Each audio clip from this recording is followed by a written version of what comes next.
Well, welcome to an after show, everybody, where we don't take this kind Our of soon to be 51st state, Canada. shit lightly. Oh, my head's spinning. I wish I had slippers and a pipe. Put me here. I that intro where I had to do the whole thing where she's like, Democrats were so disrespectful during the speech. What she was actually going on about, I cut it up, of course, right? But she was going on about the fact that the Democrats didn't stand up because they were using a young boy's cancer as a way to show Trump is a good leader and a few things like that. No, they shouldn't have done that. That's called exploitation. And it was done on purpose. You don't do things like that during the speech. You know, it was ridiculous, you know. Not to mention that it's probably the worst example of a DEI hire I've seen in ages. Yeah. But that whole thing with the kid, you know, and they made him an FBI, CIA or whatever thing and whatnot. I think that would have been a way better moment to do in the Oval Office, blah, blah, yada, yada, and really make it cool. Not just, you know, put them up in the nosebleed seats and shout them out for 2 minutes while you're patting yourself on the back. Yeah, I know. It's very, very, very straight. I mean, the whole thing, everybody's talking about the length of that speech was just like way longer than anybody else's. And just like full of just shit and pats on the back and saying, just utter gibberish. Gibberish. It's funny because I watched FDR's famous one, 1941, last night, and it's like, wow, the difference is incredible. You know, an inspiring speech to make a nation rise up against the tyranny in Europe and turn a country, you know, and explain why America is helping their allies in Europe. It was superb. And you think, Jesus Christ! A couple of days ago, I listened to that shit from Trump. I know. It's unbelievable. I know. Unbelievable. And then he points out, you know, there's nothing I can do to make these people applaud for me, you know.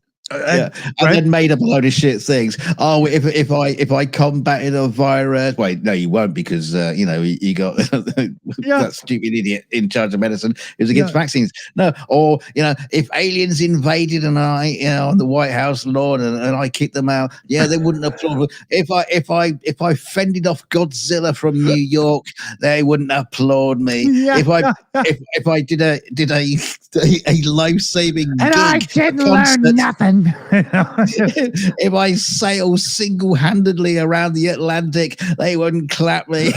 Exactly. Yeah, I tell you what, there's one way they would clap and applaud you, Trump. If there's one thing you did, resign. Exactly.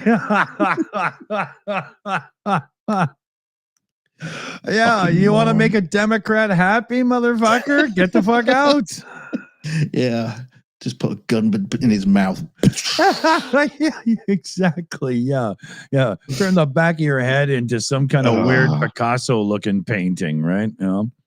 Hey, talking of which, we'll be talking about paintings in a bit. But move on. Okay. Yeah. Oh yeah. Oh my God. Yeah, that just utter moron. Yeah. Interesting thing I heard though. You know, this whole shit about the tariffs and, you know, the stock market crashes and it starts to recover again. Interesting thing I saw someone say that, so what do you do if you can control the stock market? What you do is you crash it, then you buy shitloads of shares while the share prices are low. And then as the market recovers, you just made billions and billions and billions of dollars. Henry Ford did this exact thing way back in the day when the Model T was still on sale, right? He had some people that were investors in the Ford Motor Company. He didn't like that. So he appointed Edsel, his son, as the new president of the Ford Motor Company, CEO or whatever. And the stocks tanked in the company because everybody's like, who's the kid? Like, what? You know, this is ridiculous. And what did Mr. Henry Ford, the original Henry Ford, did? He ran around and bought all the stocks super cheap and then left his son in charge as a puppet and bossed him around like a bitch for a whole whack of years. It was a brutal story. Yeah. By the way, in the chat, we have a question from Matty Matt, and he says, can you explain to me why we have both after shows and PubChats on both channels. Just wondering, would you care to explain, Mr. Dawson? Well, sure. You see, we're switching all of our general hangout stuff like this from the old main channel, which is basically a Ukraine-focused channel now at the Shills, over to this one at the Shills Live. But not all of you have caught on to that fact yet. So we put the show up for 10 minutes on the old channel so that everybody can catch on that we're doing a hangout. And then we get everybody to come over to the new channel at the Shills Live, where this show is really going to be. And we end the stream on the old channel at the Shills after the 10 minutes. Yeah, so we got 16 viewers currently over there on that other channel. So that's reminded to you lot. So when this will end very, very shortly, there'll be a redirect. There's a link in the pinned comment. PJ's sending the link in the chat, so no excuses. But every time we do this, we still manage to pick up a few people who have got lost along the way. Yeah. Not lost in love, but lost in the shuffle. No, they don't love us. Wasn't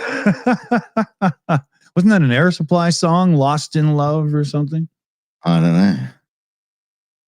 That's what everybody says when you bring up Air Supply, because you're not allowed to admit that you like the band. But if you're old enough, you always sing along when you hear them. That's how it works.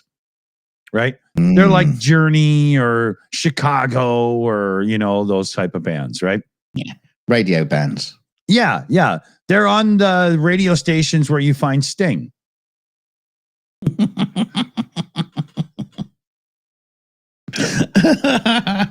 Doing what? What's he doing on the radio? What's Sting doing on the radio? Yeah.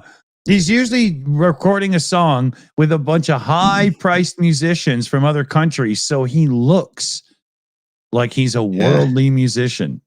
Yeah. He's all right.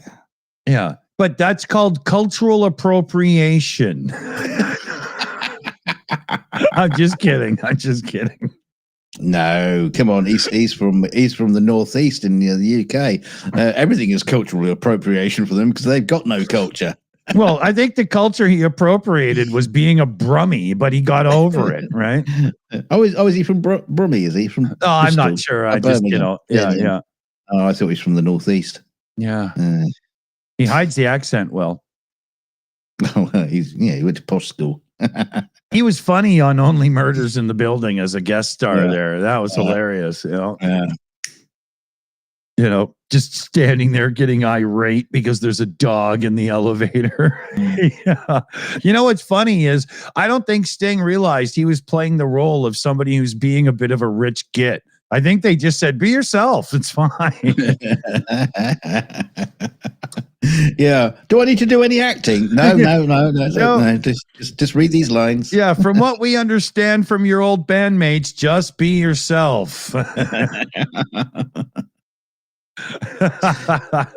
actually should never actually check the credits for that Only Murders episode, because he's probably got a writing credit on it and he's getting all the all the executive producer and nobody made any money on that show apart from Sting. Yeah. But in the one scene where he pulls out the guitar and he's like songwriting's hard. That was fucking awesome. That was funny, man. Yeah. He was making fun of himself there, and he did a great job. It was good. Yeah. Maybe we should get him on as a guest. Yeah. If you're watching Sting, just hit us in the DMs. We'll send you a link. And, I asked. Yeah. I'm still saving up the 50,000 pounds for the first 15 minutes. After that, you have to deposit more to keep the call going.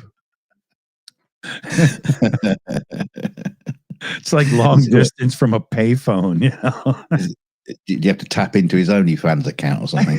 Yeah. Even then, he reserves all rights, and Is the only OnlyFans channel where he sits there with all his clothes on. He says, "Hang on, I'll just get me guitar out." Yeah. Hey, we got to say welcome to some folks that are over from Mercados. Welcome, everybody. Oh, hello, everybody from Mercado. Yeah. Yeah, doing it? Yeah.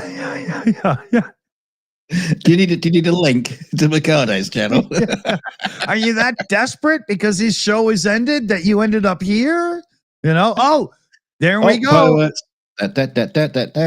That's right. So that means for you people on the main channel at the Shills, your days are numbered, or your hours, minutes. We're talking to you, Salt of the Red Earth, Adam Rounds, and Michelle Ma. Was that? I can't read. Pust. What does that say? Pust. Das Pust. Yeah, get yourself over here. Yeah. Yeah, so I think we have the link in the description. The link is in the live chat, and there will be a redirect when the stream ends, so you can get over here. That's 3 options. Yes, or just none of them, or none of the above. Yeah. Or you can just It's your bugger off choice. and do something else, right? You probably should have anyway, right? Yeah, great advertising there, Dick. Right, we're going to end the stream. All right, hit a button. Yeah, kill it. 4, 3, 2. Yeah, I can't be bothered. Woo! They're gone.